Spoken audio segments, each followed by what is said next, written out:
ตอนนี้เวลา6 โมงมันนี้ที่เดินทางไปถ่ายทำสารคดีตอนนี้กำลังเดินทางไปเอารถบิบากนำไอพาสุกบริษัทออฟโรดลาว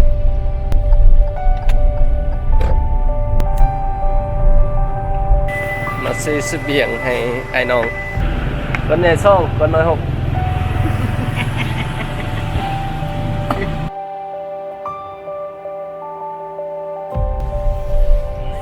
มาฮอดแล้วออฟโรดสงสัยยังบ่มีใครมา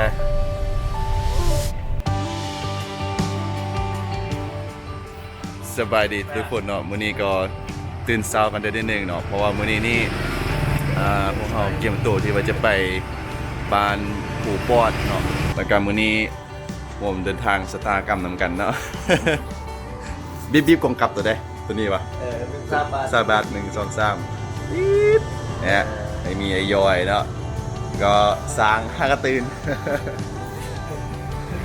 หลังจากเห็นหน้ากันดนข้าวขึ้นเก่าๆไป ไม่ได้นานๆแหละอันนี้ด่าเนาะก็เป็นทีมงานทีมคนหนึ่งที่จะไปนำกันมื้อนี้วันเสาร์ผู้มาส่งท่าน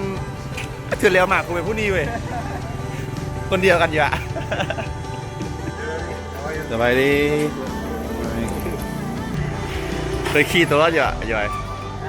รถตัวออฟตัวหนึ่ง ในสมัยอยู่ม.6 สบายขี่มา6ป่าวันไล่ตีเต็ม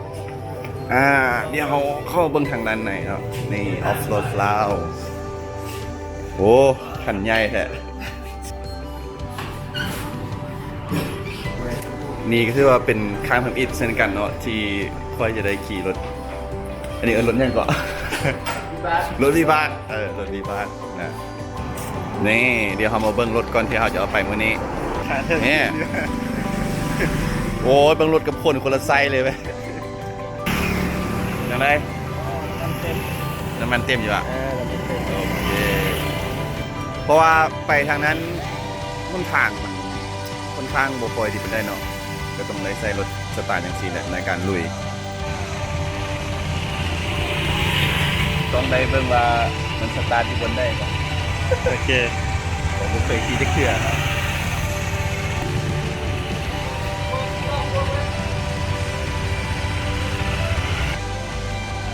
แยกนี่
น้อย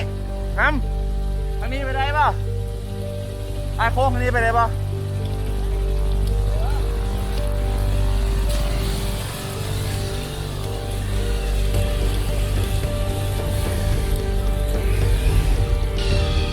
ลองนำเข้าเทียดเด้อ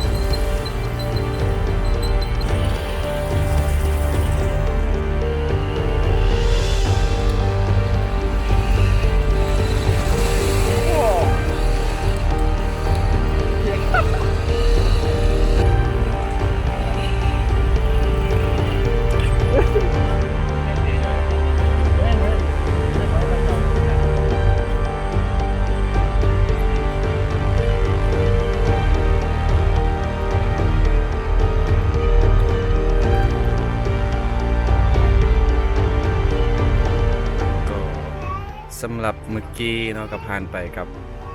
เป็นบรรยากาศการกินข้าวเที่ยงข้าวซอยอยู่ที่บ้านคงอาทอเนาะกับพวกเฮาก็รู้สึกประทับใจหลายเนาะเพราะว่ามาบ้านอาทอกับครั้งทำอิฐเนาะมาก็เพิ่นลงทุนค่าหมูน้อยตัวหนึง ค่าหมูน้อยตัวหนึงเนาะเพราะว่าตอนรับทีมงานเฮาก็จึงว่าก็เป็นน้ำจิตน้ำใจที่เฮารู้สึกว่ามันประเสริฐหลายเนาะการที่ว่าคนเฮาอาจจะเพียงรู้จักกันเพียงเล็กน้อยแต่ว่าการต้อนรับด้วยน้ำใจที่ยิ่งใหญ่เนาะก็อาจจะแตกต่างกับอยู่ในเมืองเฮาเพราะว่าในเมืองเฮานี่บางทีน้ำใจจังซี่มันก็ค่อนข้างหายากเนาะในสังคมปัจจุบันเนาะจะได้อาโทมื้อนี้รู้สึกเนาะได้เด้ สบายดีเนาะก็ดีใจเนาะที่พวกไอมาไทยหูมาไทยอยู่บ้านเฮาเนาะแล้วก็ดีใจนำแล้วก็ดีดีใจหลายที่เฮาได้กินข้าวนั่งกันเนาะใจ เพราะว่ามันจังซีเนาะก็คือบ้านอาทอออกจากโรงพยาบาลมาค่อนข้างไกลเนาะไกลพอสมควรเพราะว่าใช้ระยะเวลาเดินทางมาก็มื้อเช้าเขาเริ่มออกทางโรงพยาบาลบนมาทีก็6:30นเนาะมาฮอดทีกับประมาณ9:00 นปลายเนาะ9:00 นปลายส่วนนี้ก็เป็นทีมงานเนาะมานำกันดาแล้วก็ยอยกินข้าวแล้วเมื่อกี้ก็ซักแบตนิดนึงเนาะ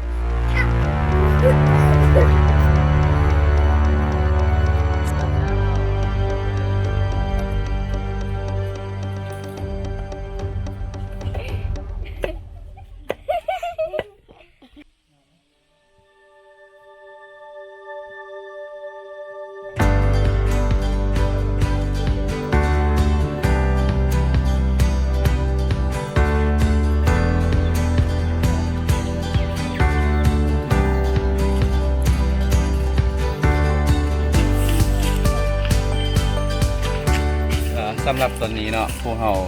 กำลังจะไปถ่ายตอนที่แบบว่าให้อาโทเนาะกับแม่แล้วก็อายเป็นย่างอยู่ผู้บนถึงไทยบนถึงส่วนลงมาแล้วก็สิได้ใช้โดรนบินเนาะเป็นสร้างที่ทุ่มเทขนาดเนาะอันนี้เนาะ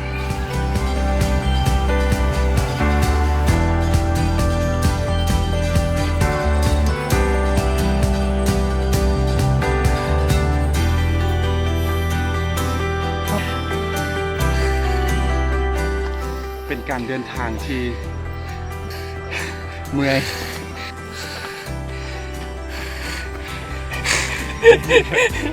บ่มีหยังสิเว้า ยังขึ้นมาเนาะวินี่จะเป็นไฮเขาจะปลูกข้าวแต่พอเรียกเบิ่งถนนก็จะเป็นบ่อนของหมู่บ้านที่เขาเจ้าอาศัยอยู่ บ่ฮอดใช่ป่ะเฮ้ยไป